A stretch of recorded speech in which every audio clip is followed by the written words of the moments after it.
He rejected her because she was poor and regretted it when she returned with his rival and two identical twin daughters. But before we dive into the full story, let me know where you're watching from and what time it is. Now subscribe to the channel and let's get started. Amara Johnson adjusted the collar of her simple cream dress for the third time, her fingers trembling as she stood in the cramped bathroom stall of the NYU library. The fluorescent lights cast harsh shadows on her face, emphasizing the dark circles under her eyes, evidence of 2 sleepless nights since the pregnancy test had changed everything. "You can do this," she whispered to her reflection, tucking a strand of dark hair behind her ear. Her hand instinctively moved to her still flat stomach. In there, a life was forming, a life that connected her to one of Manhattan's most eligible bachelors, a man whose world couldn't be further from her own. The subway ride from Elmhurst to Manhattan felt eternal. Seated between a construction worker and a woman juggling grocery bags, Amara clutched her worn leather bag where the pregnancy test lay wrapped in tissue paper. Each stop brought her closer to the Blackwood Tower, that gleaming monolith of glass and steel where Ethan conducted the business empire his family had built over generations. For 6 months, they had existed in a bubble. Secret dinners at exclusive restaurants where no one would recognize him, nights in his Upper East Side penthouse, whispered promises that she tried not to put too much weight on. She was 22, a scholarship student from Queens. He was 32, Harvard Business School, heir to billions. The math didn't add up, and yet, when the subway doors opened at Lexington Avenue, Amara stepped out with her heart in her throat. Rain had started falling, light at first, then with increasing determination as she walked the 3 blocks to the Blackwood Tower. By the time she pushed through the revolving doors into the marble-floored lobby, her shoes were soaked and her dress clung uncomfortably to her legs. The receptionist looked up, a practiced smile faltering when she took in Amara's appearance. "May I help you?" Her tone suggested the only help Amara might need was directions to the nearest exit. "I'm here to see Ethan Blackwood, Amara Johnson. He's expecting me." A small lie. Their meeting wasn't for another hour, but she couldn't bear to wait in the lobby under the receptionist's judgmental gaze. A phone call later, Amara was directed to the express elevator. As the numbers climbed toward the penthouse executive floor, her stomach churned with morning sickness and anxiety. The elevator doors opened directly into Ethan's corner office suite, where floor-to-ceiling windows offered a panoramic view of Manhattan, a kingdom surveyed by its prince. Ethan stood with his back to her, phone pressed to his ear. His bespoke suit hugged broad shoulders, his posture radiating the confidence of a man who had never been told no in his life.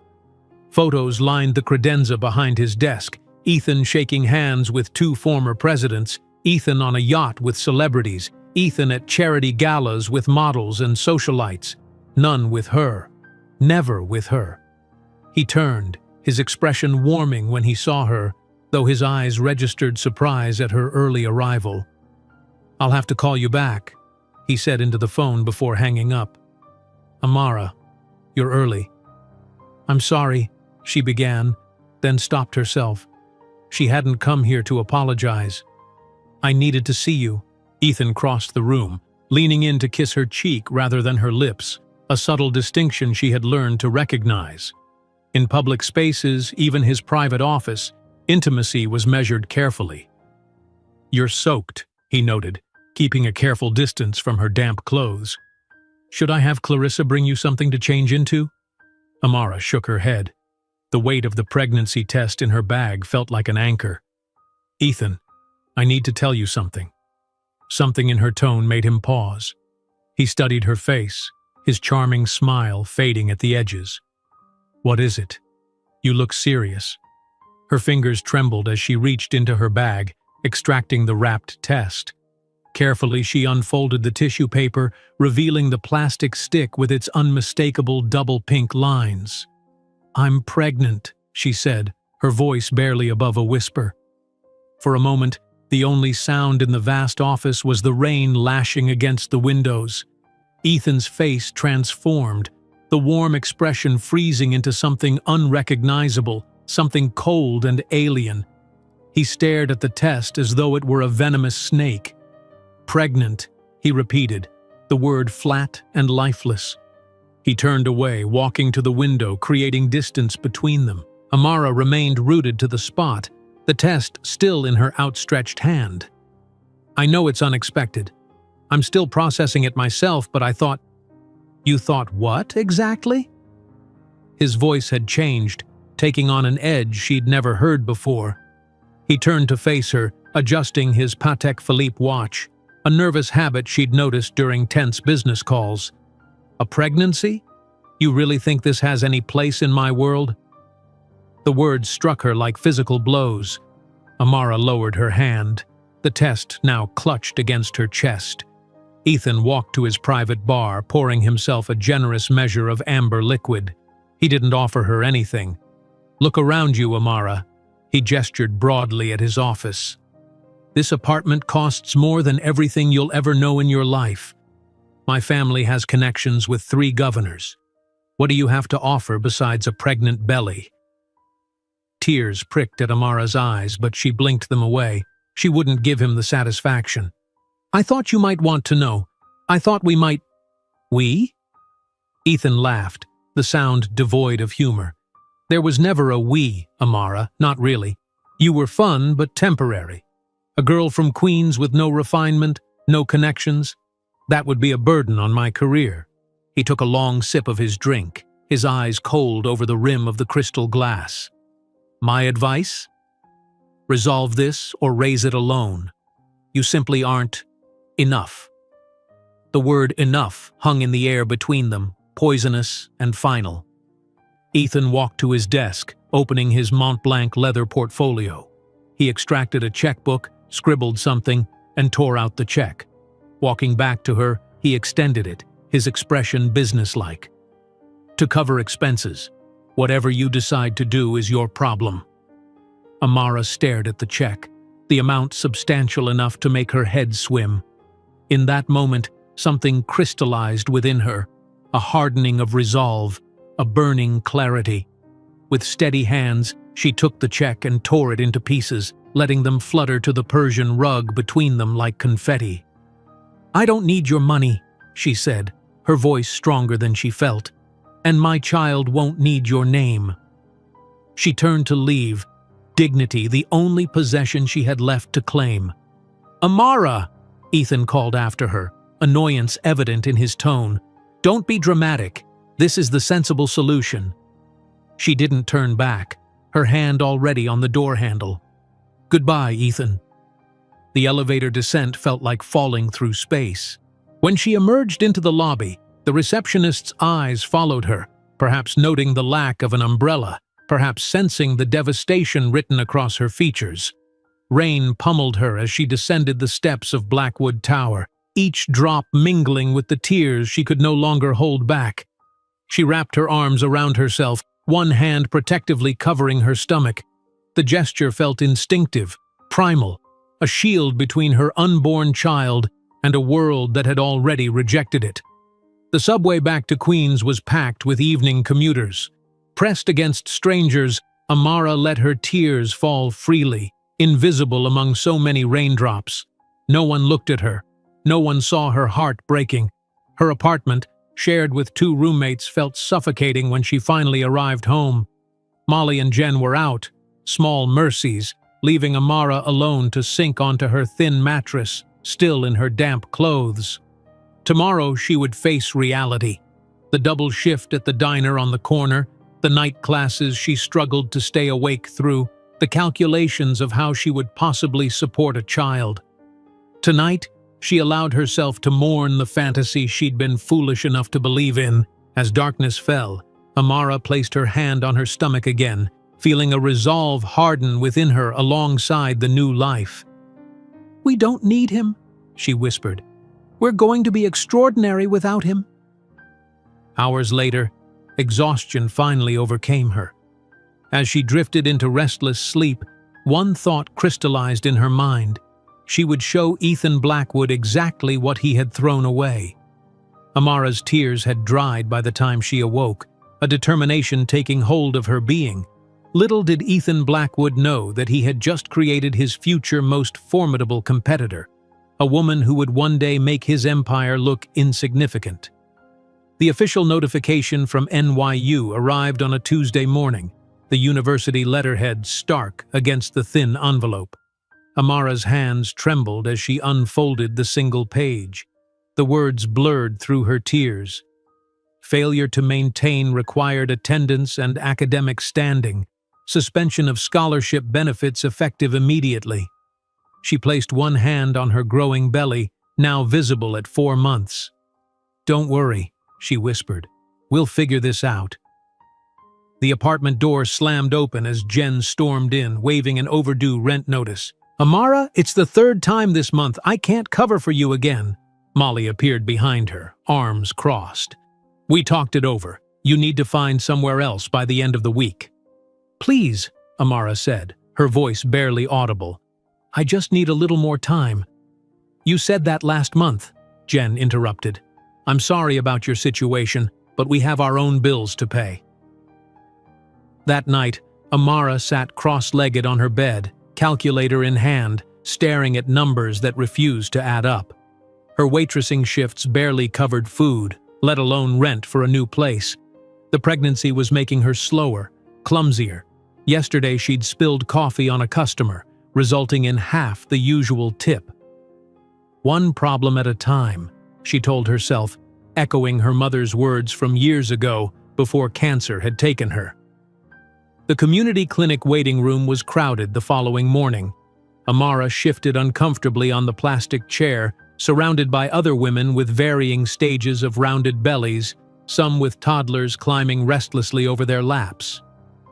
"Johnson?" the nurse called finally. "The doctor will see you now." Dr. Patel's kind eyes crinkled at the corners as she applied the cold gel to Amara's abdomen. "Let's see how your little one is doing." The whooshing sound filled the small examination room. "Doctor." Patel moved the wand slightly, frowning in concentration. Then her eyebrows rose. "Well, Ms. Johnson," she said, turning the screen, "it appears you have not one, but 2 little miracles here." "2?" Amara's voice cracked. "Twins, both appearing healthy, good, strong heartbeats." The world seemed to tilt sideways. Twins, 2 babies, 2 of everything, cribs, clothes, diapers, double the expense, double the responsibility, double the reason to succeed.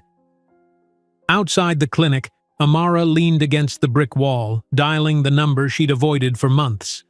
The phone rang 3 times before a clipped British accent answered. "Blackwood Investments? Mr. Blackwood's office?" "This is Amara Johnson. I need to speak with Ethan." "I'm afraid Mr. Blackwood is unavailable. May I take a message?" Amara's free hand curled protectively around her belly. "Tell him I'm carrying twins, his twins. Ask if that changes anything." The silence on the other end stretched uncomfortably. "I'll relay your message." 3 days later, no return call had come. Amara packed her few belongings into 2 suitcases, leaving the key on the kitchen counter. The shelter for women was located in a converted school building in a neighborhood even rougher than her own. The intake counselor, a heavyset woman named Gloria, handed her a worn towel and toiletry kit. "Bed 7 is yours. Curfew's at 9. Breakfast starts at 6. The dormitory-style room held 12 beds separated by flimsy partitions. Amara lay awake that first night, listening to the sounds of women crying, whispering prayers, soothing fretful children. The sheet beneath her was clean but thin, the mattress lumpy and narrow. She thought of Ethan's bed, the Egyptian cotton sheets, the custom mattress that had cost more than a year of her tuition. The contrast was so stark it was almost laughable. Almost. Morning came too soon. Amara joined the line for the communal shower, then headed out for a job interview at an office building downtown. The receptionist's eyes lingered on her pregnant belly before she smiled tightly. "The position has just been filled. We'll keep your resume on file." It was the same at the next place, and the next. By mid-afternoon, exhaustion forced her to a park bench where she counted the remaining bills in her wallet. Enough for a week of meals if she was careful. Not enough for anything else. The community college computer lab became her sanctuary in the evenings. While other shelter residents watched TV in the common room, Amara researched pregnancy, childbirth, and infant care. She applied for government assistance, put her name on waiting lists for subsidized housing, and sent out dozens more job applications. 2 weeks passed in this holding pattern. Then, during a particularly dismal rainstorm, Gloria approached her with an envelope. "Someone left this for you at the front desk." Inside was a business card for Diana's kitchen and a handwritten note. "We need a dishwasher. $10 an hour, cash daily, 4 p.m. to midnight, 1460 Roosevelt Avenue." The restaurant was a small Puerto Rican place, steam fogging the windows, the scent of sofrito and roasting pork filling the air. Amara pushed open the door, her damp coat clinging uncomfortably to her expanding belly. A short woman with steel-gray hair pulled into a tight bun looked up from the register. "You Amara?" Gloria called. "About you. I'm Diana." Within an hour, Amara was elbow-deep in soapy water, the industrial dishwasher roaring beside her. The work was hot, wet, and physically demanding, but Diana allowed her frequent breaks to sit and drink water. At midnight, 11 crisp $10 bills were pressed into her palm. "You come back tomorrow?" Diana asked, watching her carefully. Amara nodded, the exhaustion momentarily outweighed by relief. "Yes, thank you." Over the next weeks, Amara established a routine. Mornings at the public library, researching job opportunities and affordable housing, afternoons resting at the shelter, evenings washing dishes at Diana's. Her belly grew larger, making the work more difficult, but Diana silently adjusted, moving her to food prep instead, chopping vegetables, mixing batters, assembling simple dishes under the chef's direction. Gradually, Amara learned the rhythms of the kitchen, absorbed cooking techniques by observation, memorized recipes. Diana began teaching her deliberately how to balance flavors, how to salvage nearly spoiled ingredients, how to stretch expensive components with cheaper ones. One particularly busy night when the line cook failed to show up, Diana put Amara at the grill. "You watch me enough times, now you do." To her own surprise, Amara managed. Not perfectly, but adequately. Diana nodded once in approval, saying nothing more. The shelter's 2-week limit approached, then passed, with Gloria turning a blind eye. "Just until you find something," she said. But Amara knew her reprieve wouldn't last forever. 3 months into her pregnancy, Amara missed her NYU classes more than she would have believed possible. Without the scholarship, continuing was impossible. Each credit hour cost more than a week's wages. She still visited the library, borrowing textbooks when available, reading voraciously about business administration and computer systems, determined not to lose the knowledge she'd fought so hard to gain. One evening, Diana found her crying silently in the restaurant's storage pantry, surrounded by sacks of rice and bins of dried beans. "What is this?" Diana's voice was sharp with surprise. Amara wiped her eyes hastily. "I'm sorry, I just needed a minute." Diana studied her for a long moment, then reached into her apron pocket and extracted a key. "Come, I show you something." She led Amara through the kitchen, out the back door, and up an external staircase Amara had never noticed before. At the top, Diana unlocked a door, revealing a small apartment. 1 bedroom, a tiny bathroom, a combined kitchen living area with mismatched furniture. "My son lived here before college. Now it's empty except when my sister visits from San Juan." Diana turned to face Amara. $500 a month, includes utilities, and I raise your pay to $12. Amara stared in disbelief. "Why would you do this for me?" Diana's weathered face softened slightly. "Nobody builds anything alone, girl. Sometimes we need a hand before we can extend our own."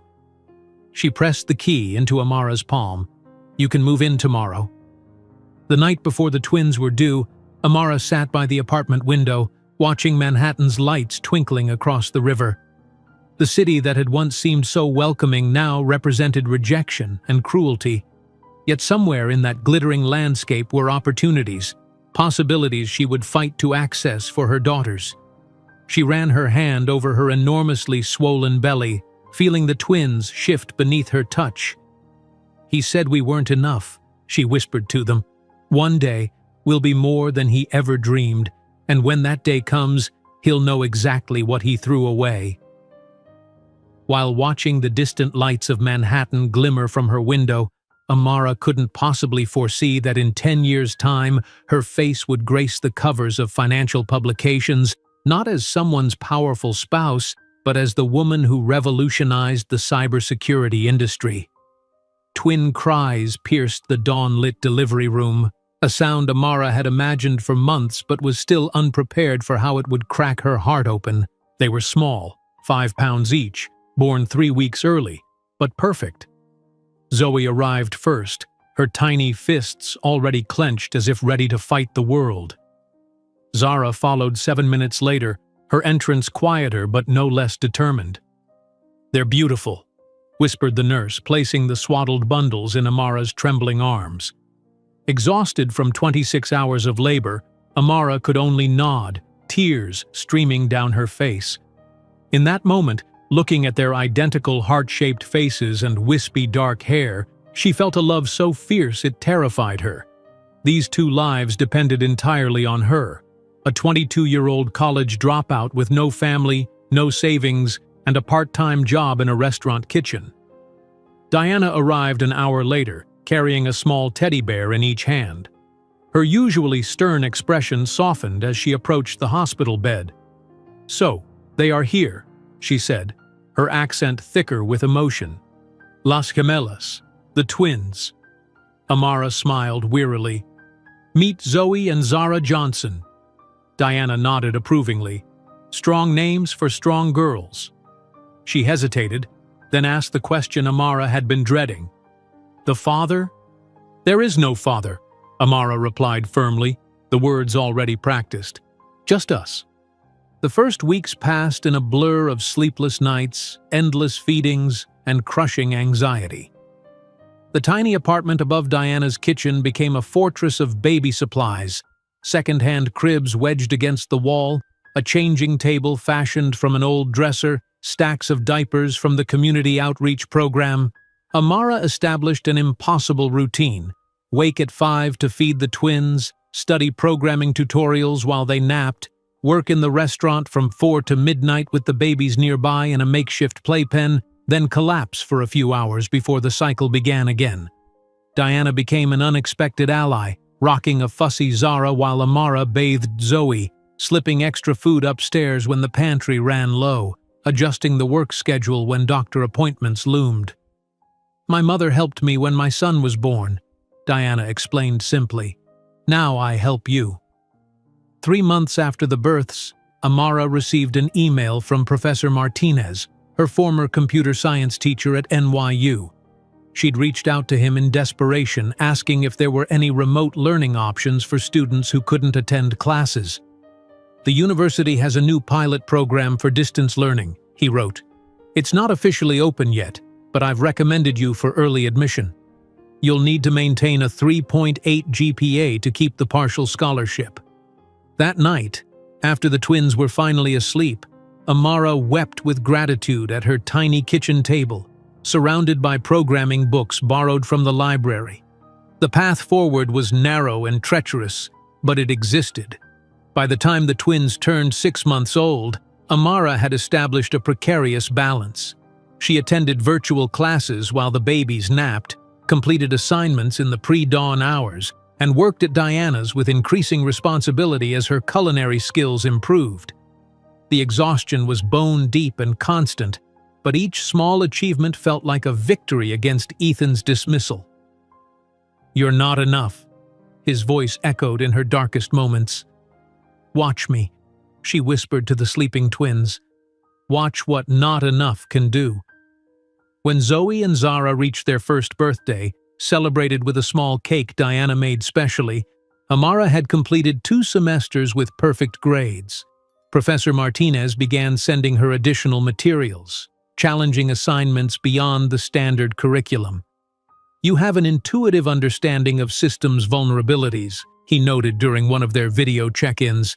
"Have you considered specializing in cybersecurity?" The field appealed to her immediately. The challenge of protecting valuable information, of identifying weaknesses before they could be exploited. She recognized the metaphor in her own life, building impenetrable walls around what mattered most. By the twins' 2nd birthday, Amara had created a rudimentary security system for Diana's restaurant, protecting the point-of-sale system that had previously been hacked twice. The success gave her confidence to approach other small businesses in the neighborhood, offering affordable security solutions while building her portfolio. Through it all, the twins grew, developing distinct personalities despite their identical appearance.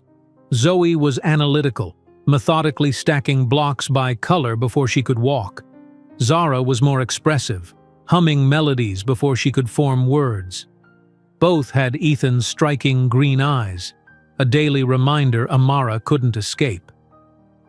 On a rainy Tuesday morning in May, with the twins now approaching 3, Amara graduated from NYU, attending the ceremony in person, Diana watching the girls so she could have this one moment to herself. As she accepted her diploma, scanning the sea of proud families, she felt the absence of her own parents, gone too soon to cancer and heart disease. But in their place was something new, her own determination, forged in hardship. The next morning, Professor Martinez called with unexpected news. "I've recommended you for an internship at SecureTech Solutions," he said. "It's entry-level but could lead to something permanent. They're particularly interested in your adaptive security protocols." The interview was scheduled for the following week. Amara spent her savings on a modest navy suit from a consignment shop, practiced interview questions while cooking dinner, and arranged for Diana to watch the twins. "You look professional," Diana assured her, straightening Amara's collar. "Go show them what you know." SecureTech's offices occupied 3 floors of a glass building in downtown Brooklyn. Not Manhattan's financial district, but a significant step up from the kitchen of Diana's restaurant. Amara's hands trembled slightly as she presented her ID at the security desk, hyper-aware of her second-hand clothes and drugstore makeup. The interview panel consisted of 3 people, all men in their 40s with identical expressions of polite skepticism. They asked about her education, her experience, her understanding of emerging threats. Amara answered with growing confidence, describing the systems she'd built for local businesses, explaining her approach to vulnerability assessment. "Your resume is unconventional," said the senior interviewer finally. "There's a significant gap during your studies." Amara took a deep breath. "I had twin daughters during my junior year. I completed my degree through distance learning while working full-time." The men exchanged glances. One nodded slightly, impressed. Another frowned, concerned. The third remained unreadable. "That's quite a workload," said the first interviewer. "How would you manage the demands of this position with your family responsibilities?" The question was borderline illegal, but Amara had prepared for it. "The same way I managed to graduate with honors while raising twins and working nights, with exceptional organization, efficiency, and determination." 1 week later, she received the offer letter. The salary was modest by industry standards, but represented wealth beyond imagining for someone who had been washing dishes 3 years earlier. For the first time, Amara allowed herself to believe that the future she'd promised her daughters might actually be possible. On her first day at SecureTech, Amara was assigned a cubicle and a stack of orientation materials. As she settled in, a man about 10 years her senior stopped by, extending his hand. "Diego Hernandez," he introduced himself. "Senior security analyst. I'll be showing you the ropes." Something about his name tickled her memory. "Hernandez. Have we met before?" He smiled, shaking his head. "I don't think so. I'd remember." Later that afternoon, passing his desk, Amara noticed a financial magazine open to a spread featuring Wall Street's rising stars. There, prominently displayed, was Ethan Blackwood, arm around a willowy blonde in an evening gown. The headline read, "Blackwood heir consolidates empire with strategic marriage." Amara froze, the pain still surprisingly fresh after 3 years. Diego noticed her reaction, following her gaze to the magazine. "You know Blackwood?" he asked, his tone cooling noticeably. "Why do you ask?" Diego hesitated, then closed the magazine. "I worked with him at Morgan Stanley before joining SecureTech. Brilliant analyst, but no moral compass. Left a trail of destruction in his personal and professional relationships." A slow realization dawned. "That's why your name seemed familiar. He mentioned you once. Said you lacked the killer instinct for Wall Street." Diego laughed without humor. "That's generous. What he actually said when I questioned some questionable trading practices was that I was too soft for the real game." I took it as a compliment. Amara glanced at the twins' photo on her new desk, then back at Ethan's smug smile in the magazine. "I know enough about him to know I'm going to surpass him someday." Diego raised an eyebrow, studying her with new interest. "Now that," he said with a slow smile, "sounds like a story worth hearing over coffee sometime."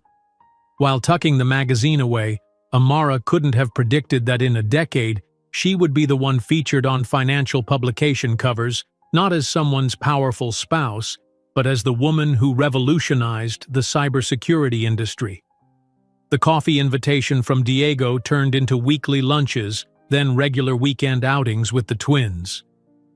5 years had passed since that rainy day in Ethan's office, and Amara's life had transformed in ways she could never have imagined while tearfully riding the subway back to Queens.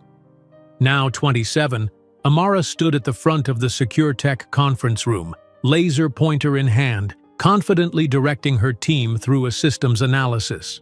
Her simple black blazer was still from a consignment shop, but her posture exuded an authority that made her the natural focal point of the room. "The Peterson account shows these vulnerabilities in their network architecture," she explained, highlighting sections of the diagram. "If we implement this modified firewall protocol, we can address the most critical weaknesses while staying within their budget constraints." Junior analysts nodded, taking notes. The department director, Martin Chen, leaned forward with interest. In the 3 years since joining SecureTech, Amara had risen from intern to team leader, her intuitive understanding of security vulnerabilities earning her rapid promotions despite her unconventional background. After the meeting dispersed, Amara checked her watch. It was nearly 3 o'clock, time for the twins to arrive from kindergarten. Diana, though still running her restaurant, had connected Amara with her niece Carmen, who picked the girls up from school and brought them to SecureTech on afternoons when Amara couldn't leave early. Right on schedule, the elevator doors opened, and 5-year-old identical faces peered out, hands clutched in Carmen's.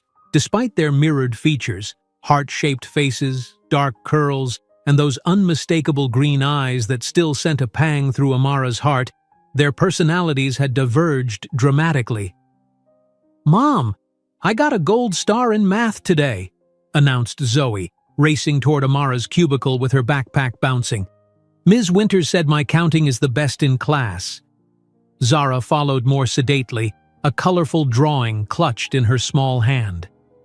"I made this for your desk," she said, presenting a surprisingly sophisticated rendering of what appeared to be their apartment building. "It's beautiful, sweetheart," Amara said, kneeling to embrace them both. "Let's get you settled in the break room with your snacks, and then Mom needs to finish one more meeting."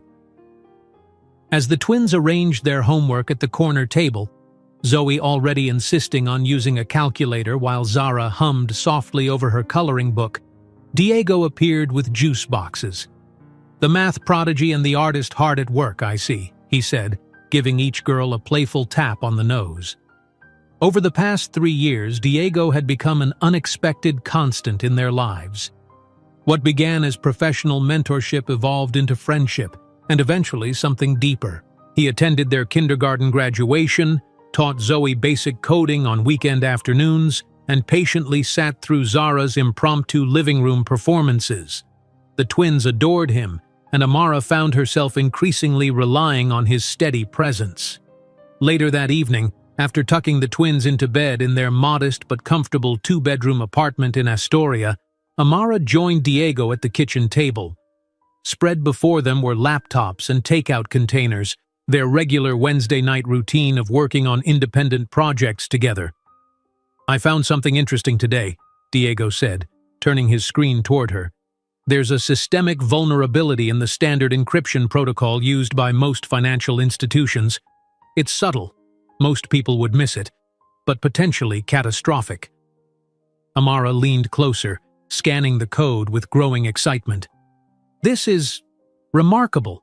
If exploited, it could compromise trillions in transactions." Her fingers flew across her keyboard, testing the vulnerability against different scenarios. "But look here, if we modified the algorithm this way, we could create an impenetrable shield." They worked until midnight, lost in the puzzle, building and refining what gradually took shape as an entirely new security protocol. When they finally stopped, both were buzzing with the recognition that they might have stumbled onto something revolutionary. "This is bigger than a patch," Diego said, rubbing his tired eyes. "This is a complete security overhaul that the entire industry needs." The next morning, Amara requested an emergency meeting with Martin and the executive team. In the glass-walled conference room, she presented their findings with passionate precision, explaining the vulnerability and their proposed solution. "This flaw could cost billions if not corrected," she emphasized, highlighting potential exploitation scenarios. "Our solution not only addresses this specific vulnerability, but strengthens the entire framework against future threats." The executives exchanged impressed glances, but then the CFO cleared his throat. "The development costs for this would be substantial. We're already committed to other projects this quarter." "But this is urgent," Amara insisted. "Every day this vulnerability exists is another day the entire financial system is at risk." Martin shook his head regretfully. "It's too expensive to implement right now, Johnson. Maybe next quarter when we reassess the budget." Disappointment settled in Amara's stomach as she packed up her presentation materials. Outside the conference room, Diego waited, raising his eyebrows in question. "They're shelving it," she said flatly. "Budget constraints." That evening, they met at a small coffee shop halfway between their apartments, the twins spending the night with Diana for their regular monthly sleepover. Rain tapped against the windows, reminiscent of that day 5 years ago when Amara's world had shattered and reformed.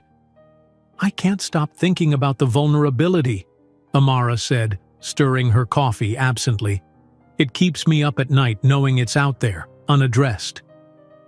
Diego studied her thoughtfully. "What if we addressed it ourselves?" "What do you mean?" "I mean, what if we started our own company? Your solution is worth millions, Amara. We both know it. Why should SecureTech profit from your brilliance when they won't even prioritize it?" The idea was both terrifying and exhilarating. Start our own security firm? With what capital? I have twins to support, savings to build, stability to maintain. "I've been saving since I left Wall Street," Diego replied. "Not a fortune, but enough for a start. And you have something more valuable than money. You have the solution to a problem the entire financial industry doesn't even know it has yet." That night, Amara couldn't sleep. She stood by the window of their apartment, looking out at the Queens neighborhood that had been their home since leaving Diana's upstairs apartment. The twins had a good school here, friends, a routine. Risking everything on a startup venture seemed irresponsible, and yet, "Sometimes you need to jump without a net," she whispered to herself, echoing words her mother had told her long ago. The next morning, she sat the twins down at their small kitchen table, explaining in simple terms what she was considering. "Mom might be starting her own business with Diego," she said carefully. "It would mean some big changes. We might have less money for a while, and I might be working even more hours." "Will we still have our room?" asked Zara, practical despite her artistic nature. "And my computer?" added Zoe, who had already mastered basic programming on the second-hand laptop Diego had refurbished for her. "Yes to both," Amara promised. "But it's a risk, and I wanted you both to know what's happening." 2 weeks later, after countless late-night planning sessions and detailed financial projections, Amara submitted her resignation to SecureTech.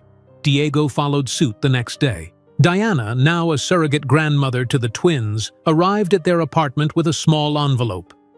"My savings," she said firmly when Amara tried to refuse. "Invest it in my granddaughter's future."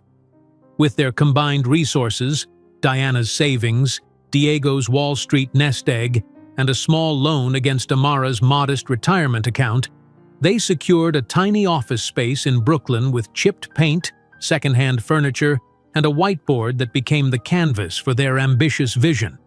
The breakthrough tech was born on a rainy April morning, with just 2 employees and an algorithm that could change everything.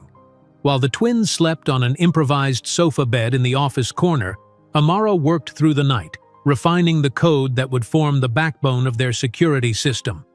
When she finally perfected it at 3 in the morning, Diego was still there, bringing her coffee and reviewing the documentation with bleary eyes.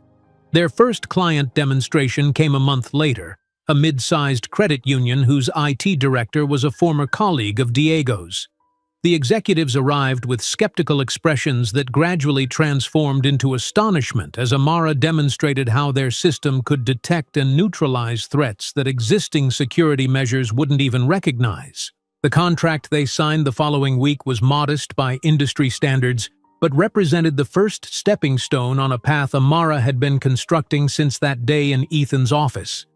As she and Diego celebrated with a quiet toast after the twins were asleep, her phone pinged with an email alert, a list of potential clients compiled by their newly hired sales consultant.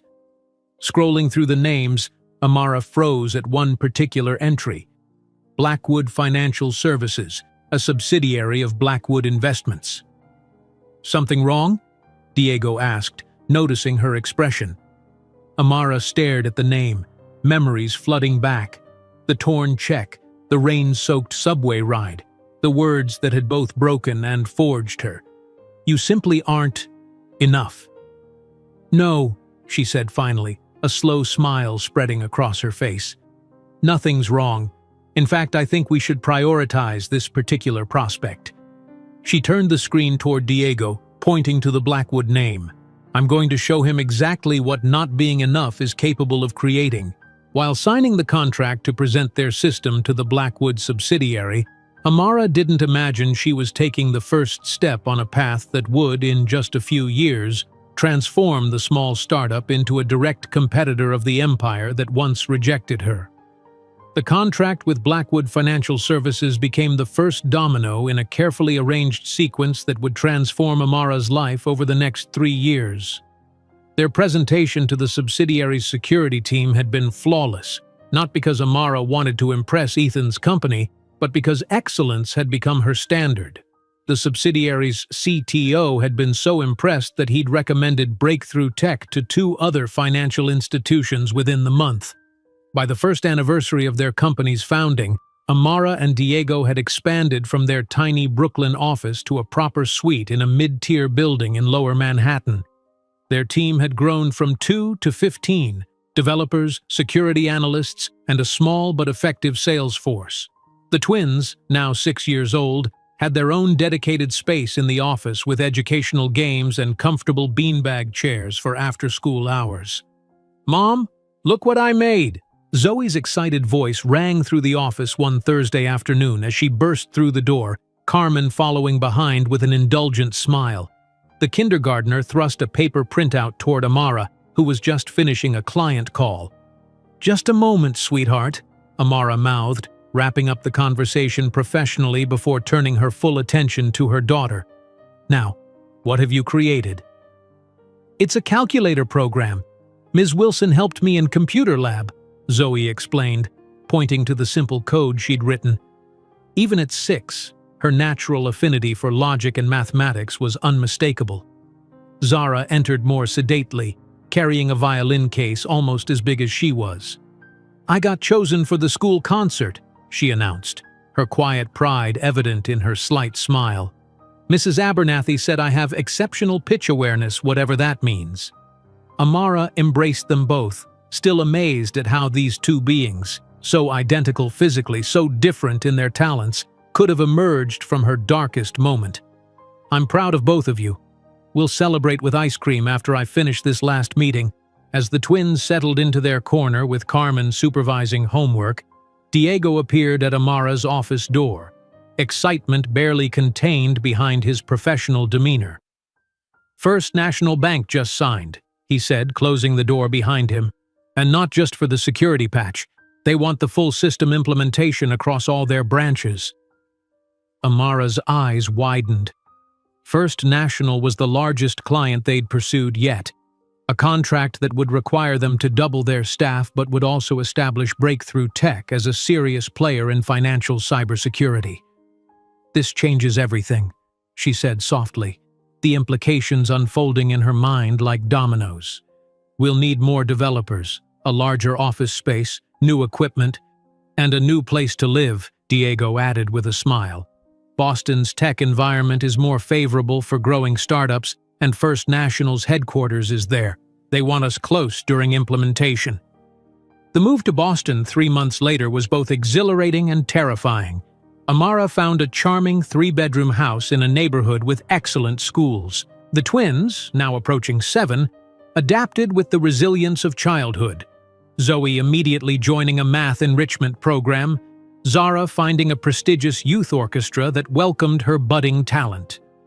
The new Breakthrough Tech offices occupied the 11th floor of a gleaming building overlooking Boston Harbor.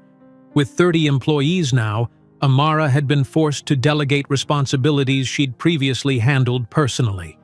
The growing pains were real, but so was the satisfaction of seeing her vision materialize. On a crisp autumn morning 18 months after the move, Amara arrived at the office early to prepare for a video conference with a potential government client. As she settled at her desk, her assistant knocked gently. "Morning delivery," Julia said, placing a thick envelope on Amara's desk. "It's the advance copy of Fortune." Amara's hands trembled slightly as she removed the magazine. There, on the glossy cover, was her own image, poised, confident, dressed in a simple but elegant navy suit, her dark hair swept into a professional updo. The headline read, "The Unlikely Billionaire: How a Single Mother Revolutionized Cybersecurity." The article detailed Breakthrough Tech's meteoric rise, focusing on the revolutionary security protocol that had now been adopted by 17 major banks and, most recently, by the Federal Reserve's Digital Infrastructure Division. It mentioned Amara's background in broad strokes: scholarship student, single mother of twins, former restaurant worker, painting her as the quintessential American success story. What it didn't mention was Ethan Blackwood, the rejection that had both broken and forged her, or the satisfaction she felt each time another financial institution chose her system over competitors, including those used by Blackwood Investments. That evening, during their regular family dinner, Diego raised his water glass in a toast. To Amara Johnson, cover model and cybersecurity genius. The twins giggled, clinking their glasses enthusiastically. "And to our big news," Diego added, giving Amara a meaningful look. They had discussed timing this moment for weeks. "What news?" asked Zara, immediately alert to the change in atmosphere. Amara took a deep breath. "Diego has asked me to marry him," she said, reaching for his hand across the table. "And I've said yes." The twins' reactions were instantaneous and opposite. Zoe began calculating logistics immediately. "Will we have to change schools? Will our last name change? Will you still be our dad the same way?"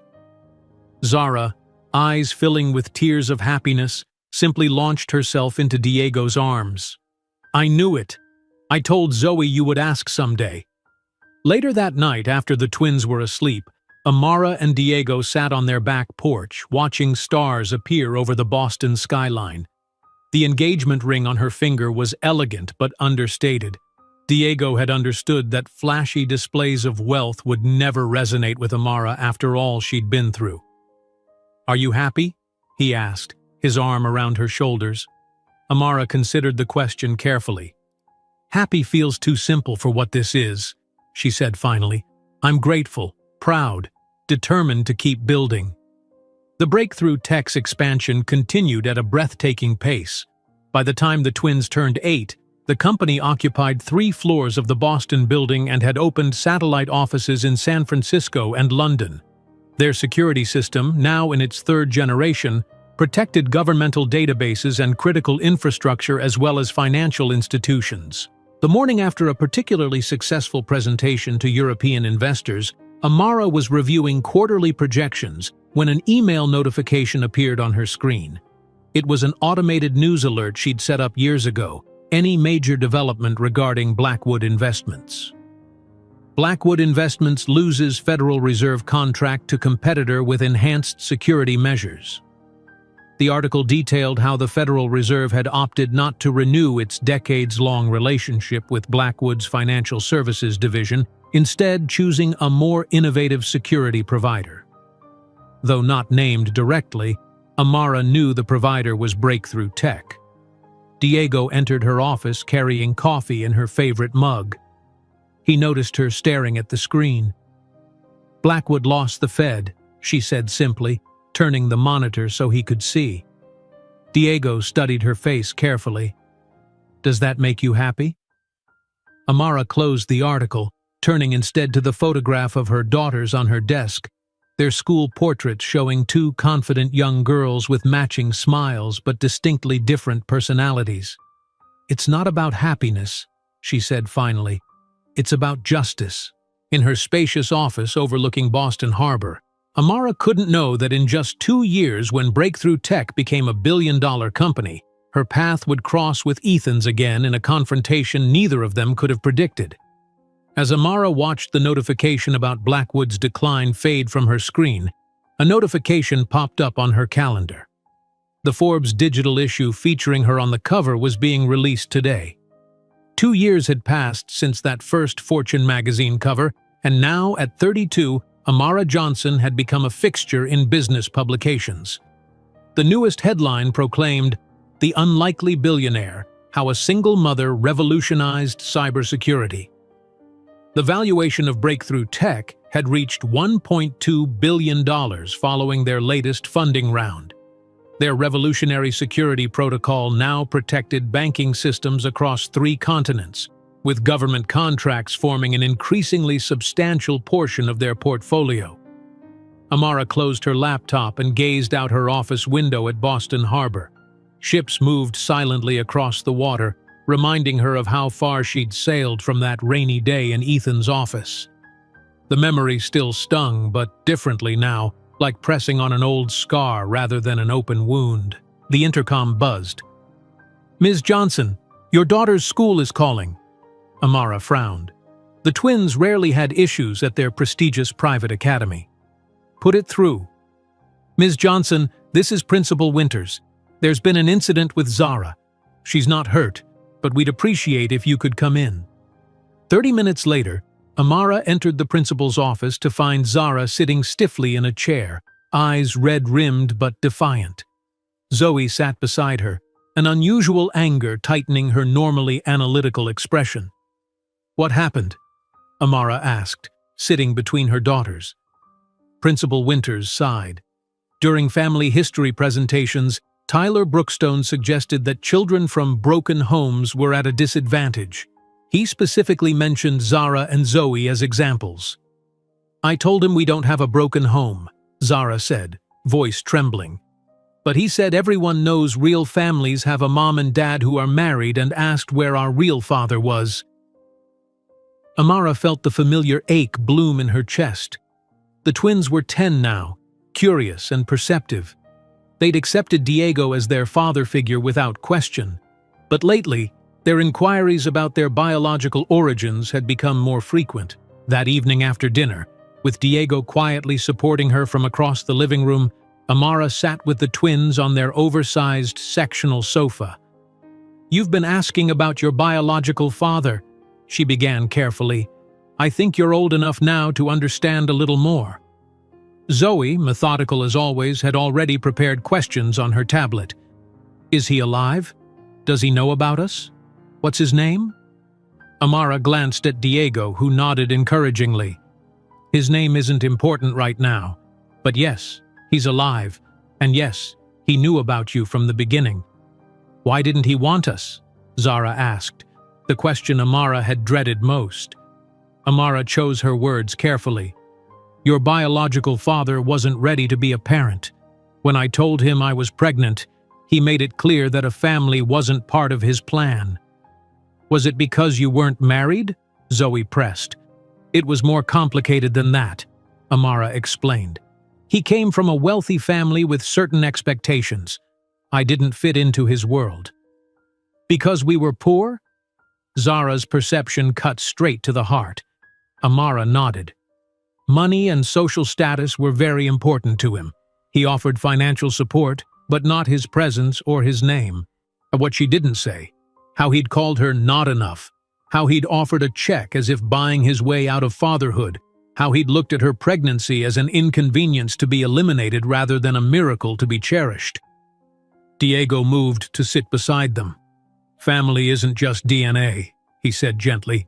"It's who shows up every day, who builds memories with you, who holds your hand during the hard times and celebrates during the good ones." "Like you," Zoe said matter-of-factly. "Like me," Diego agreed, his eyes meeting Amara's over the twins' heads.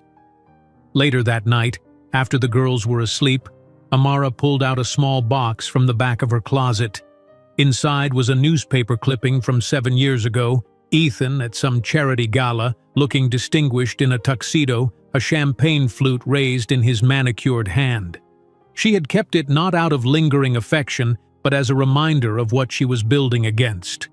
Diego found her staring at the clipping. "You okay?"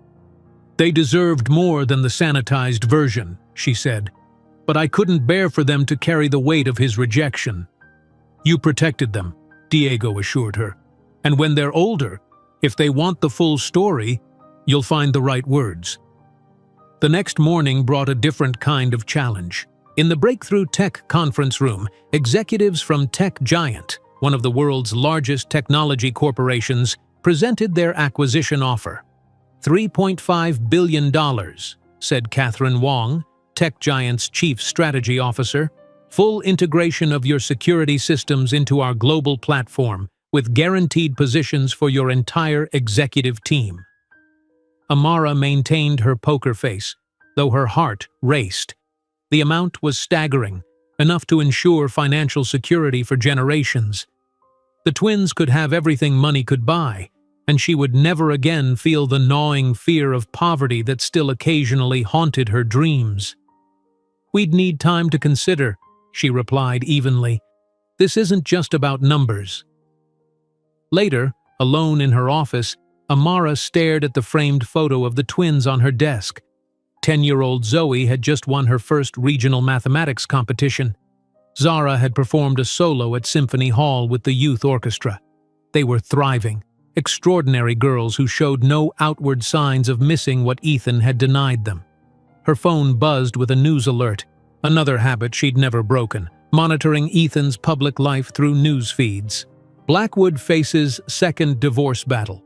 Prenuptial agreement contested.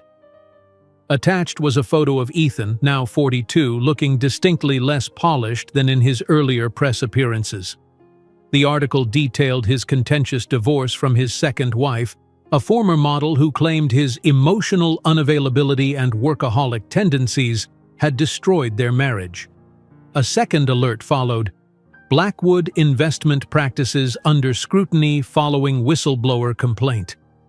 The article described allegations from a former employee about questionable trading practices and potential regulatory violations. Ethan's company, once the crown jewel of Manhattan's financial district, was showing cracks in its gleaming facade.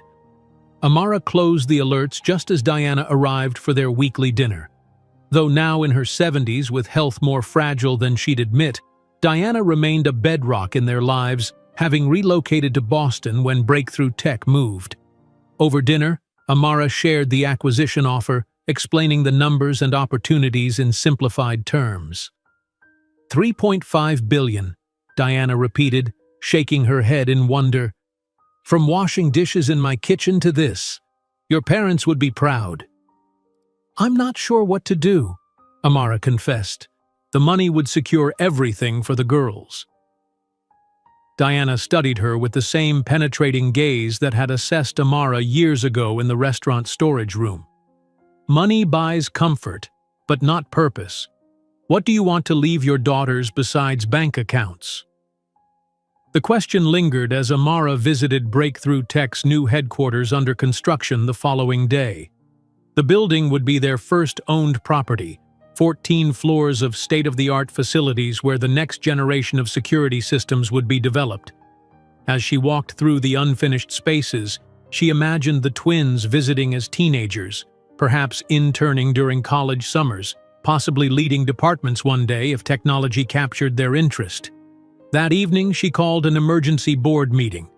Diego, their CFO Maya Chen, and 3 other executives gathered in the conference room as Amara distributed her counterproposal to Tech Giant's offer.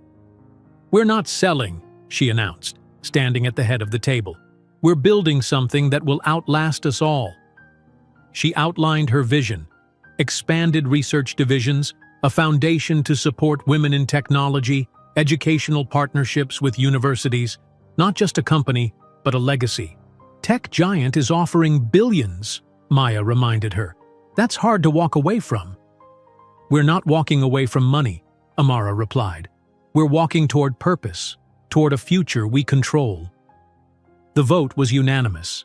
When she called Catherine Wong the next morning to decline the offer, the Tech Giant executive sounded genuinely puzzled. Most founders dream of an exit this size.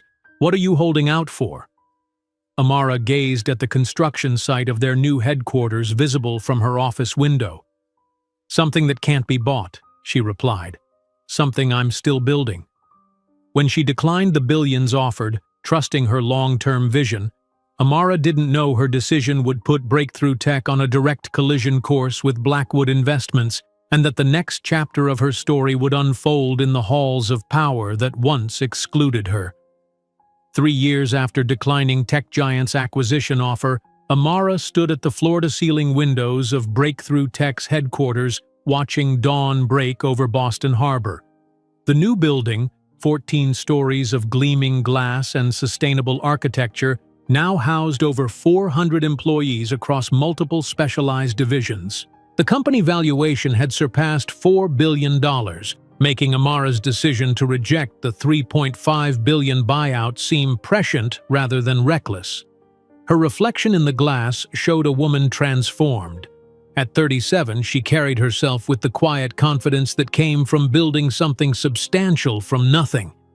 Her simple silk blouse and tailored trousers were a far cry from the worn dress she'd once worn to Ethan's office, though she still preferred understated elegance to ostentatious displays of wealth.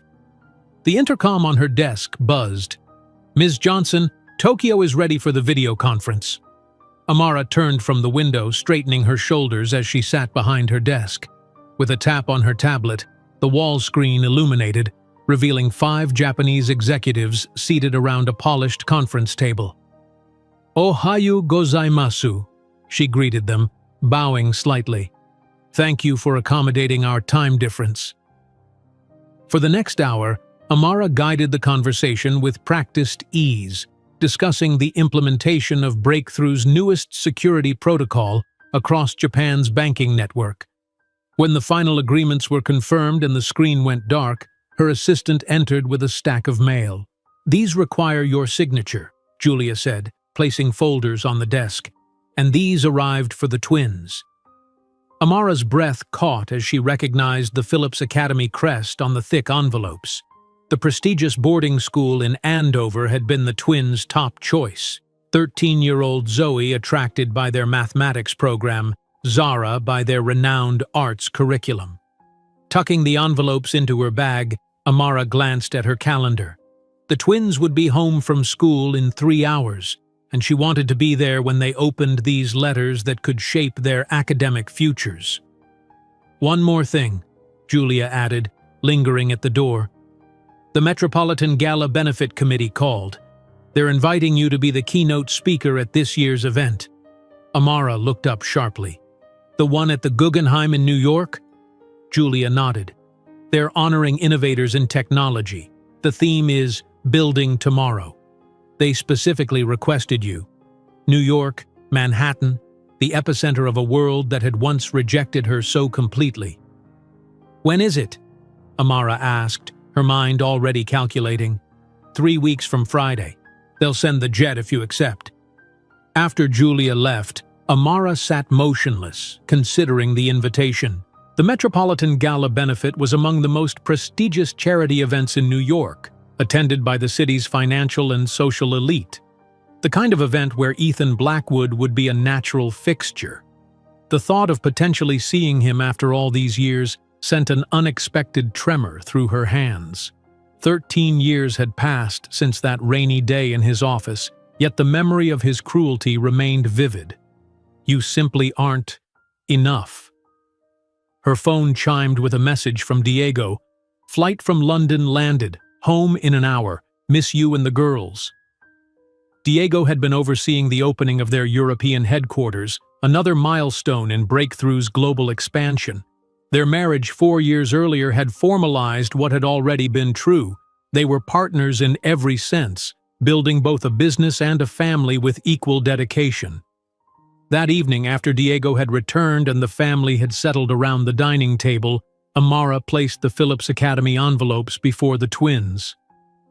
These came today, she said simply. Zoe, practical as always, opened hers methodically, careful not to tear the envelope. Zara ripped hers open with artistic abandon. Twin gasps filled the room as they read simultaneously. I got in! Zara's voice trembled with excitement. Full scholarship for violin. Me too, Zoe added, already scanning the details. They want me for their advanced mathematics track. Diego beamed, raising his water glass. To the future Phillips Academy class of 2028. As the twins excitedly discussed dormitory arrangements and course selections, Amara shared the gala invitation. The Metropolitan Benefit in New York, she explained. They want me to give the keynote. Diego's expression shifted subtly. Blackwood Investments is usually represented at those events. The twins' conversation halted, both girls suddenly attentive. Though Amara and Diego had been honest about their biological father in broad strokes, they'd never shared his name or details about his family. Are you concerned about running into him? Diego asked carefully. Amara considered the question. I used to be, but we've built something remarkable, something he said wasn't possible. I'm not hiding anymore. Can we come to New York too? Zoe asked, eyes bright with calculation. We could visit Columbia and NYU. They both have amazing computer science programs. And the Met, Zara added. And Carnegie Hall. Please, Mom? Amara hesitated, a protective instinct flaring. If Ethan attended the gala, and if he saw the twins, with their unmistakable green eyes and the Blackwood facial features she'd come to recognize in photographs of his family, the careful separation she'd maintained between her past and present would collapse. We'll see, she said noncommittally. Later that night, after the twins had gone to bed, Diego found Amara in her home office, researching the previous year's Metropolitan Gala attendees. He's on the list, isn't he? Diego asked, sitting across from her. Amara nodded, turning her screen to show a photo from the previous year's event. Ethan Blackwood among a group of financial executives, looking older but still recognizably the man who had shattered her world. Are you ready to potentially see him, after all these years? Amara closed the laptop. I've been preparing for this moment since I walked out of his office. Every milestone, every achievement. They were all building to the day when I could stand before him as his equal, or more. Diego studied her carefully. Is it worth the risk of exposing the girls to him? It was the question that had troubled her since the invitation arrived. The twins were curious, intelligent young women on the cusp of formidable educations. Sooner or later, they would investigate their origins more thoroughly. The carefully maintained barrier between their past and present couldn't hold forever. The next morning, Amara found herself at Diana's apartment. Though now in her 80s and increasingly frail, Diana's mind remained sharp, her advice still valued above all others. "The girls want to come to New York," Amara explained, pouring tea for them both. "But he might be there." Diana considered this, her weathered hands cradling the delicate teacup. 13 years ago, you left New York because he pushed you out. Now you avoid places because he might be there? You show him who you became. Not for revenge, but for justice." 2 days later, Amara confirmed her acceptance of the keynote role and arranged for a family suite at the Four Seasons. The twins were ecstatic, immediately researching museums and universities they wanted to visit during their New York weekend. As the date approached, Amara worked with a speechwriter to craft her keynote, focusing on resilience and innovation. She never mentioned Ethan by name, but wove her personal journey into the narrative of technological disruption, how outsiders often see solutions that established players miss, how adversity breeds creative problem-solving. The night before their departure, Amara stood in her closet, surveying the selection of evening gowns her stylist had sent over. Her fingers lingered on a sapphire blue Dior creation, elegant, commanding, worlds away from the rain-soaked dress she'd worn that fateful day. In her jewelry box, tucked in a small envelope at the very back, were the fragments of Ethan's check, preserved as a reminder not of him, but of the woman she'd become in defying him. She touched the envelope briefly, then closed the box. The following afternoon, the Breakthrough Tech private jet, a recent acquisition that still felt surreal to someone who once counted subway tokens carefully, ascended into clear skies. Zoe sat with her laptop, coding a new app she'd been developing for student scheduling. Zara practiced finger positions silently on the neck of an imaginary violin, headphones delivering the concerto she was preparing for a recital. Diego reviewed Amara's speech notes, suggesting minor adjustments. "You're going to captivate them," he assured her. "Just be yourself, the woman who built a security empire from scratch while raising 2 brilliant daughters." As the jet began its descent toward New York, Amara gazed out the window at the familiar skyline, the Blackwood Tower still prominent among the skyscrapers. She touched the small envelope in her purse where she kept the torn check fragments, a talisman of sorts that had traveled with her through every major milestone. While the jet of Breakthrough cut through the skies toward New York, Amara didn't imagine that in less than 24 hours, the man who once judged her inadequate would stand before her and her daughters, confronted not only with her success, but with the living consequences of his past choices. The New York skyline materialized outside the jet window, each gleaming tower a testament to ambition and power. Amara felt her heart quicken as they began their descent. Somewhere in that jagged horizon stood the Blackwood Tower, where 13 years ago she had walked out with nothing but her dignity and an unborn secret. The Four Seasons welcomed them with practiced deference, the staff unaware that the elegant CEO had once been turned away from establishments like this. As the family settled into their suite, Amara stood by the window watching Manhattan pulse below. "Nervous about tomorrow?" Diego asked, joining her. "Not nervous," she replied. "Ready." The day of the Metropolitan Gala benefit arrived with perfect autumn weather. While the twins toured the MoMA with their private guide, a graduation gift from Diego, Amara spent the afternoon with the stylist and makeup team in their suite. The transformation was meticulous. Her dark hair swept into a sophisticated updo, makeup enhancing rather than masking her features, the sapphire Dior gown conforming to her figure as if created for her alone. "Mom, you look like royalty," Zara gasped when the twins returned, their own preparations about to begin. Standing before the full-length mirror, Amara barely recognized the terrified young woman who had once clutched a positive pregnancy test in trembling hands. The reflection showed someone entirely new, A woman who had earned every inch of her success, every dollar of her empire, every moment of respect that now came naturally. Across Manhattan, in his Upper East Side penthouse, Ethan Blackwood adjusted his bow tie with fingers less steady than they once had been. At 47, his face showed the strain of recent years, the financial setbacks, the divorce battles, the growing whispers of Blackwood Investments' declining influence. Gray threaded his temples, and fine lines had permanently settled around his eyes. "The car will be here in 20 minutes, Mr. Blackwood," his assistant reminded him through the intercom. Ethan sighed, reaching for the crystal tumbler of scotch on his dresser. The Metropolitan Gala had once been a triumph for him, a place to court investors, charm socialites, reinforce his position among Manhattan's elite. Tonight, it represented something closer to desperation. 3 major investors had expressed concerns about recent performance. The gala offered a chance to reassure them in person, away from boardrooms and balance sheets. The Guggenheim Museum glowed under strategic lighting, its iconic spiral transformed into a showcase of opulence for the evening. Limousines disgorged passengers in waves, women in couture gowns and family jewels, men in impeccable tuxedos with 7-figure watches subtly displayed. Ethan moved through the early arrivals with practiced charm, shaking hands, exchanging pleasantries, carefully avoiding questions about the Morgan Stanley account that had dropped Blackwood last quarter.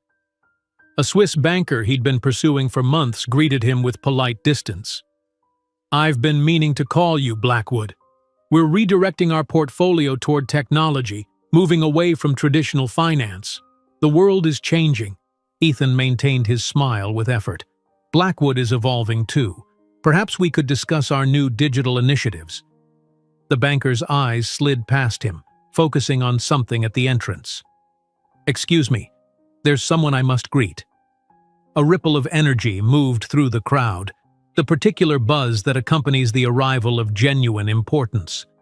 Photographers clustered more densely, flashes intensifying. Ethan turned, curious about who commanded such attention. The woman descending the main staircase seemed to draw all light to herself. The sapphire blue of her gown caught the chandelier's glow, her poise magnetic as she navigated the space with graceful authority. It took Ethan's brain several seconds to process what his eyes were registering. Amara Johnson. The champagne flute slipped from his fingers, shattering on the marble floor. The sound was lost in the room's general murmur, but the cold splash against his shoes jolted him back to awareness. It wasn't just the shock of seeing her, transformed from the girl he'd dismissed to a woman who radiated power and confidence. It was the 2 young women flanking her, along with a distinguished man he vaguely recognized as a former Wall Street colleague. The girls were perhaps 13 or 14, identical in feature yet distinct in bearing. One carried herself with analytical precision, her gaze methodically assessing the room. The other moved with artistic grace, her expression more openly curious. Both possessed the same unmistakable green eyes, Blackwood eyes, that had looked back at him from family portraits for generations. "Isn't that Amara Johnson?" The Swiss banker had returned, watching Ethan's reaction with interest. "The breakthrough tech founder? My fund is desperate to get into her next investment round." Ethan couldn't respond, his throat constricted as he watched investors who had declined his meeting requests now forming an eager receiving line for Amara. A senator greeted the mathematical twin with surprising familiarity, mentioning a coding program she had developed for public schools. The orchestra began playing a Vivaldi piece that the artistic twin had apparently performed at Carnegie Hall the previous month. The room spun slightly as Ethan downed another champagne flute, then a whiskey from a passing server. 3 drinks later, he found the courage to approach the bar where Amara stood momentarily alone, reviewing notes for her upcoming speech. "Amara, how long it's been? You look different." His voice, once so confident, wavered slightly. She turned, her expression professional and composed, the face one might present to a forgettable business acquaintance. "Ethan, I wasn't expecting to see you here." Her calmness infuriated him. 13 years of wondering, of glimpsing her ascent through business news, of recently realizing who might have built the security system that was outperforming Blackwood's contracts, and she greeted him as if he were a minor client.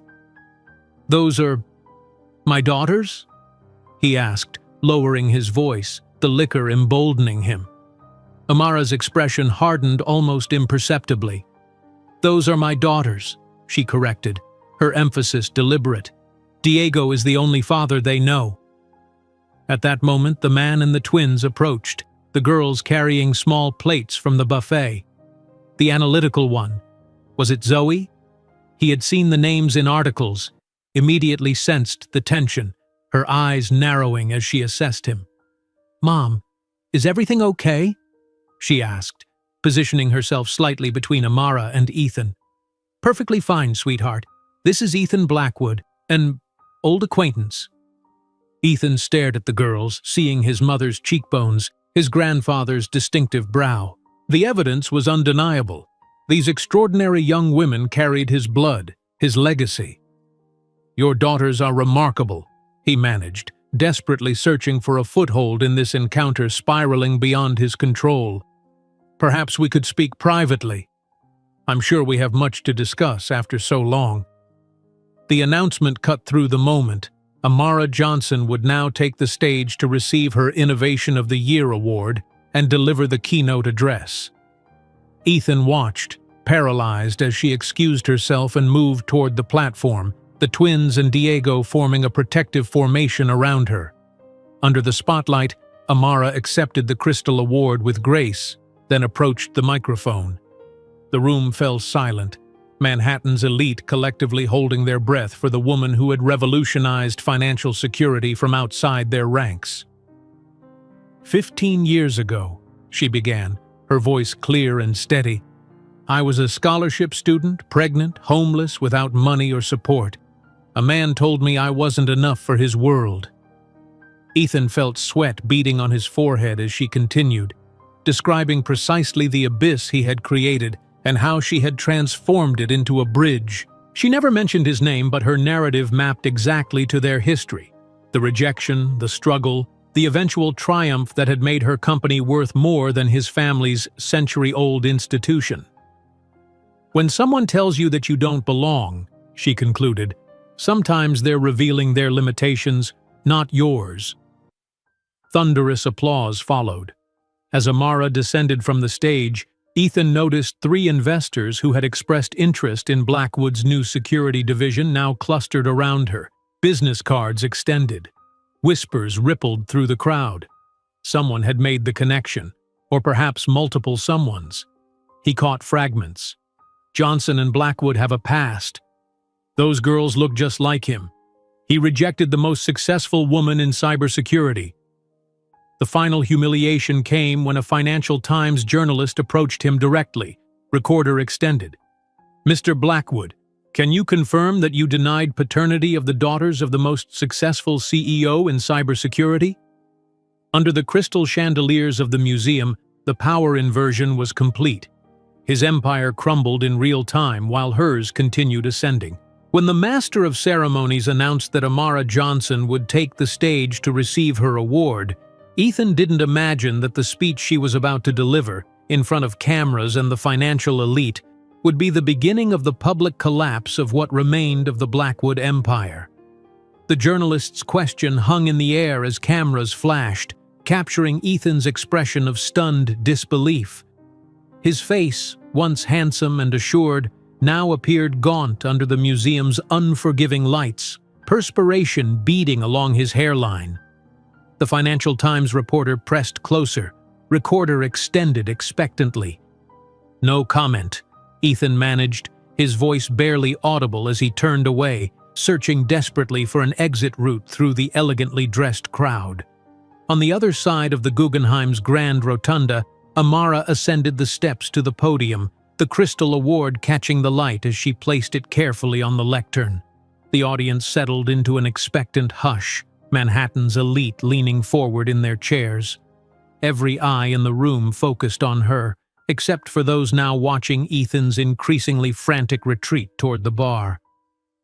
Thank you for this recognition, Amara began, her voice steady and clear. But this award doesn't belong to me alone. It belongs to every person who refused to accept limitation as destiny. From their front row seats, Zoe and Zara watched their mother with matching expressions of pride. Diego sat beside them, his hand occasionally squeezing Zoe's shoulder when she glanced toward the agitated man by the bar.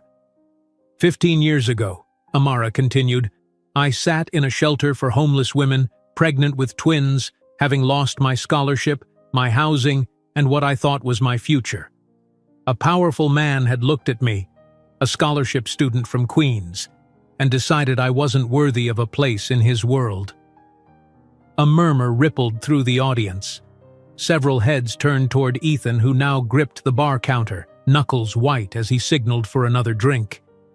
He told me I wasn't enough, Amara said, her voice gaining strength. Not enough for his world of privilege and power, not enough to be the mother of his children. The words landed like precision strikes. Near the bar, a venture capitalist who had been scheduled to meet with Ethan the following morning discreetly checked his phone, then typed something quickly. Cancellation, undoubtedly. What that man couldn't see, Amara continued, was that being deemed not enough by someone who measures worth by bank accounts and family connections isn't a limitation. It's liberation. It freed me to define success on my own terms. She detailed her journey without self-pity. The night shifts cleaning offices while studying code, the tiny apartment above Diana's restaurant, the gradual building of expertise that led to Breakthrough's revolutionary security protocol. The system we created, which now protects trillions in assets worldwide, was born in the hours between midnight and dawn, coded on a second-hand laptop while my daughters slept beside me. Her eyes found the twins, her expression softening momentarily. They were my motivation, my reason to persist when conventional wisdom said a single mother without connections couldn't succeed in technology. In the audience, 3 more investors who had been courted by Blackwood Investments exchanged glances, then subtle nods. One surreptitiously photographed Ethan's increasingly disheveled appearance with his phone. Today, the company we built is valued at over $4 billion, Amara stated matter-of-factly. But its true value isn't in its market capitalization, it's in the opportunities we've created for others, particularly women and minorities who, like me, were told they didn't belong in the rooms where decisions are made. Applause interrupted her, genuine and sustained. When it subsided, she concluded with words that seemed addressed to everyone and no one. When someone tells you that you don't belong, that you're not enough, remember that boundaries are often just invitations to transcend them. As she left the podium to thunderous applause, journalists surged forward, cameras flashing. Across the room, the crowd around Ethan had thinned noticeably, creating an island of space that emphasized his isolation.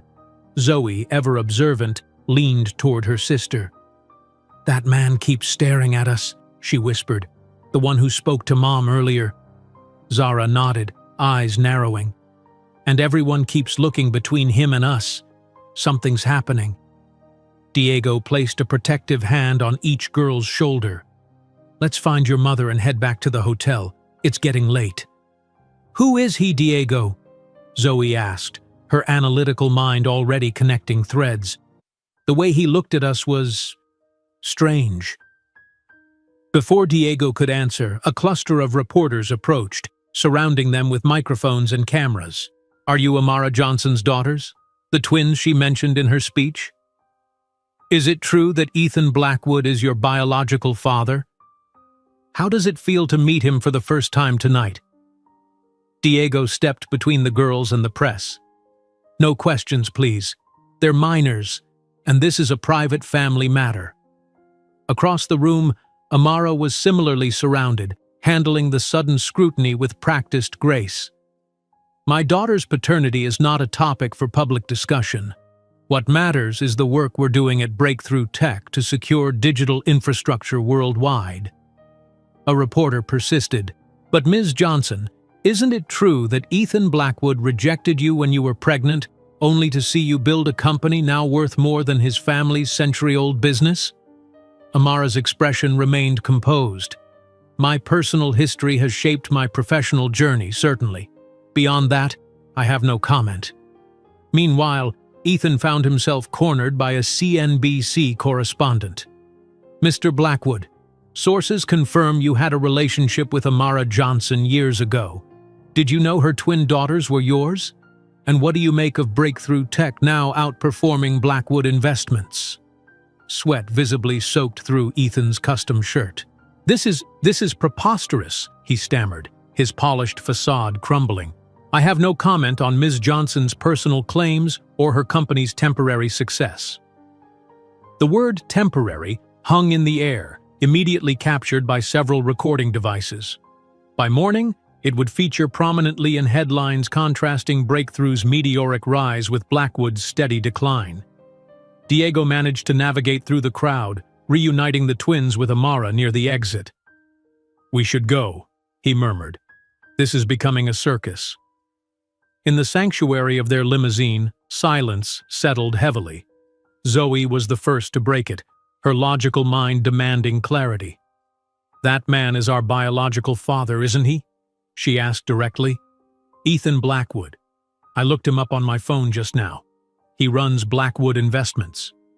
Amara exchanged a glance with Diego, then nodded slowly. "Yes, though biological father is the extent of his connection to you." "Is he the one who said you weren't enough?" Zara asked, her artistic temperament making the emotional leap her sister's analytical mind had approached differently. Amara took both their hands. "This isn't how I planned to have this conversation, but yes, he is." "He looked desperate," Zoe observed clinically, "like someone losing a game." "Not a game," Amara corrected gently. "Consequences. When people make choices, sometimes those choices return to them years later." Back at the Guggenheim, the evening's dynamics had shifted irrevocably. Where Ethan had once moved confidently among admirers, he now found himself isolated, watching as investors clustered around Amara's departing figure, business cards extended toward her assistant. A text message illuminated his phone, his largest remaining investor canceling their breakfast meeting. Then another, the board requesting an emergency session tomorrow. And a third, his publicist, demanding to know why she hadn't been briefed about the Johnson situation. As the gala dispersed, whispers followed Ethan to the exit. A tech journalist cornered him one final time. "Is it true, Mr. Blackwood, that you told Amara Johnson she wasn't enough for your world? How does it feel now that her company is outperforming yours?" Ethan pushed past without answering, his hand trembling as he reached for the door. Outside the Four Seasons, Amara gazed at her daughter's reflections in the limousine window. Tomorrow would bring difficult conversations, media speculation, and a reckoning with the past she had carefully managed for 13 years. But tonight had also brought something unexpected, a sense of completion, of circles closing, of justice served without a single act of vengeance. While the family left the Guggenheim under the relentless glare of flashes and the growing buzz of rumors, Amara knew that the public exposure was only the beginning. The real storm would come the next morning, when headlines revealed to the world the story she had kept for 15 years, and her daughters discovered the man who had rejected them before they were even born. Dawn broke over Manhattan, illuminating the headlines that had exploded across financial and social media overnight. Amara's phone buzzed incessantly on the nightstand of their Four Seasons suite, each notification heralding another publication breaking the story. The Wall Street Journal's headline was prominently displayed on her screen, "From Rejection to Empire: How Amara Johnson Built Billions After Abandonment." She silenced the device and gazed at her sleeping daughters in the adjoining room of their suite. They looked peaceful, unaware that their world had fundamentally shifted. The truth that had been carefully managed for 13 years was now public fodder, their origin story splashed across business sections and gossip columns alike. Diego entered with coffee, his expression somber. CNBC is running a special segment comparing Breakthrough's trajectory against Blackwood's decline over the past decade. They're calling it the ultimate revenge success story. Amara shook her head. It was never about revenge. It was about proving something to myself. A gentle knock at the bedroom door interrupted them. Zoe emerged, her tablet already in hand, Zara following close behind. Both looked as though they'd slept little. "There are 57 articles about us," Zoe announced, her analytical mind having already quantified the situation. 23 specifically mention Ethan Blackwood as our biological father. 15 include side-by-side photos showing our resemblance to him. Zara sat beside Amara, her artistic sensitivity making her more vulnerable to the emotional undercurrents. "Why didn't you tell us everything? You said he wasn't ready to be a father, but you never said he was cruel to you." Amara set her coffee down, drawing both girls close. "There's a difference between honesty and burden. I wanted you to know your origins without carrying the weight of his rejection." Zoe had positioned herself by the window, her posture rigid as she scrolled through more articles. "He called you not enough. He offered you money to take care of the problem, that problem being us." Her voice was clinical, but her hands trembled slightly. "Why would he not want us?" Zara's question cut straight to the heart, tears spilling onto her cheeks. "What was wrong with us before we were even born?" "Nothing," Amara said firmly, moving to embrace her daughters. "Nothing about you. The deficit was entirely his inability to see beyond his privileged world, his failure to recognize what truly matters." Diego joined them, sitting on the ottoman opposite. "Family isn't DNA," he repeated the words that had become their mantra over the years. "It's who shows up every day, who builds memories with you, who holds your hand during the hard times." "Like you did," Zoe acknowledged, her logical mind processing, categorizing, accepting. "You've been more our father than biology could ever make him." The suite's phone rang, interrupting the moment. The front desk reported that Ethan Blackwood was in the lobby, requesting to speak with Ms. Johnson. He was becoming increasingly insistent. "He has some nerve," Diego muttered, but Amara placed a calming hand on his arm. "It was inevitable," she said. "Let's go down together, as a family." In the elegant lobby of the Four Seasons, Ethan Blackwood cut a diminished figure despite his expensive suit. His face showed signs of a sleepless night, red-rimmed eyes, skin sallow beneath a hasty shave. When he spotted Amara and her family emerging from the elevator, he straightened, attempting to reclaim some semblance of his former commanding presence. 15 minutes, he said without preamble as they approached. "That's all I ask. They're my daughters too. I have rights." Amara's gaze was level, unflinching.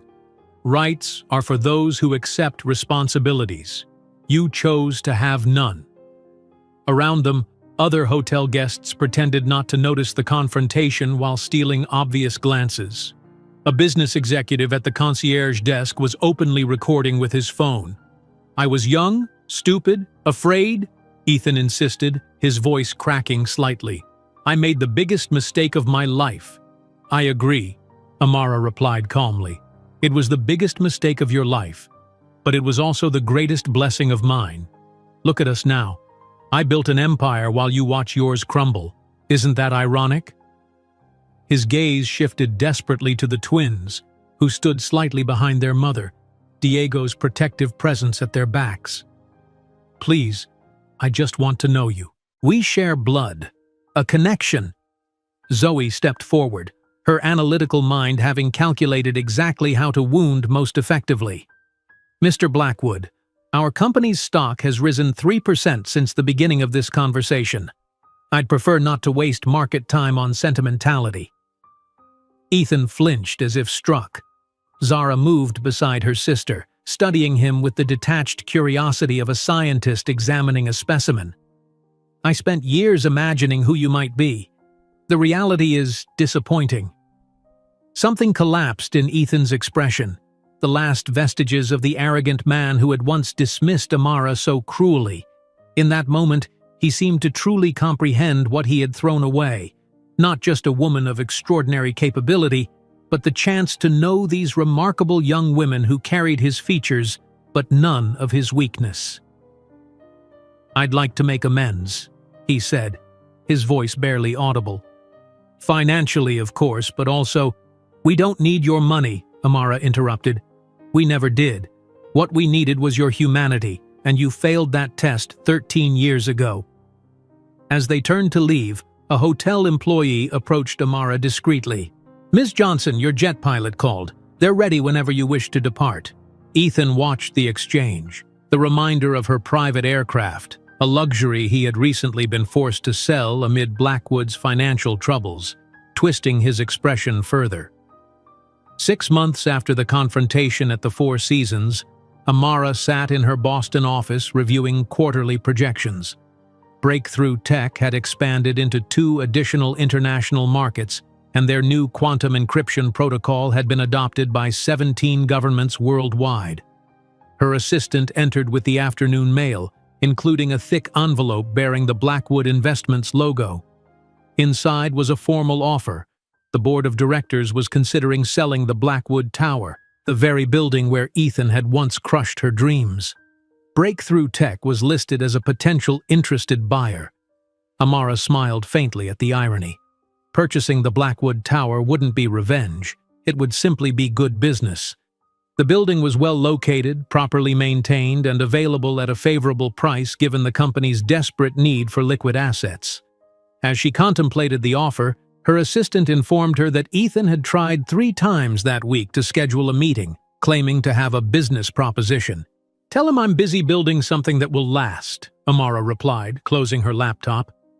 That evening, she visited Phillips Academy in Andover, where the twins were thriving in their first semester. Zoe had founded a coding club that partnered with inner-city schools to teach programming skills. Zara was preparing for a violin recital at Lincoln Center, her talent having earned her recognition beyond the academy's prestigious walls. On her drive back to Boston, Amara's phone alerted her to breaking financial news. Blackwood Investments declares bankruptcy following investor exodus. The accompanying article detailed how, following the revelations at the Metropolitan Gala, key investors had withdrawn support, accelerating the company's already precarious financial slide. 3 weeks later, Amara signed the purchase agreement for the Blackwood Tower. Standing in the lobby where she had once been dismissed by a condescending receptionist, she turned to Diego and the small delegation from Breakthrough. "We'll rename it, of course," she said, gazing up at the soaring atrium. "The first 3 floors will become an innovation center for women-led startups. The boardroom where Ethan once held court will be converted into a scholarship foundation office." Diego squeezed her hand. "Breakthrough Tower has a nice ring to it." That night, in her home office, Amara opened the small box where she kept the fragments of Ethan's torn check, not as a reminder of him, but as a testament to her own worth that she had recognized even in her darkest moment. 15 years after leaving the Blackwood Tower in tears, Amara Johnson returned as the building's owner, not as an act of vengeance, but as living proof that when someone says you aren't enough, sometimes it's just the universe whispering that you were born to be much more than they could ever imagine. If you enjoyed today's video, I'm sure you'll love the next one. Don't waste time. Just click on the screen.